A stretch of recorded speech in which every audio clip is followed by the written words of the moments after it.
நீங்க பண்றது பக்தியா இல்ல பயமா? ஒரு நிமிஷம் அமைதியா யோசிச்சு பாருங்க. ஒவ்வொரு கோவிலுக்கும் முன்னாடியும் ஆயிரக்கணக்கான தேங்காய்கள் உடைஞ்சு கிடக்குது. அது வெறும் பழம் இல்ல, ஒருத்தன் நம்பிக்கை, ஒருத்தன் தன் வேண்டுதல், ஒருத்தன் பயம்.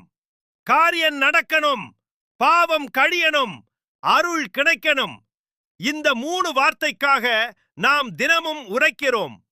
சரி, ஒரு சின்ன கணக்கு பாப்போமா? ஒரு தேங்காய் 30 ரூபாய். ஒரு பெரிய கோவிலில் ஒரு நாளைக்கு 1000 தேங்காயாவது உடையும். அதாவது ஒரே நாளில் 30,000 ரூபாய். ஒரு மாதத்தில் 9 லட்சம்.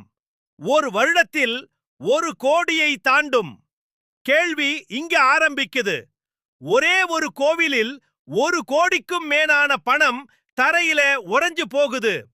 அதே நேரம் ஒரு பக்கம் பசியால குழந்தை அலறுது.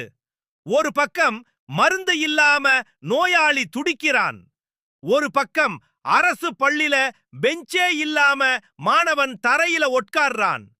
நம்ம கண்ணுக்கு இவை தெரியும். ஆனா நம்ம கையில இருக்கிற தேங்காய் மட்டும் தரையில போகுது. ஏன்?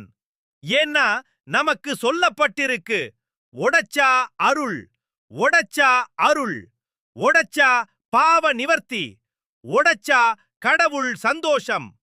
ஆனா நான் கேட்கிறேன், பசியோட இருக்கிற உயிரை தொட்டு பார்க்காத இந்த செயல் கடவுளை மட்டும் எப்படி தொட்டு செல்லும்? கருணை செய்ய வேண்டிய இடத்துல சணங்கு நிக்குது, சிந்திக்க வேண்டிய இடத்துல பயம் நிக்குது.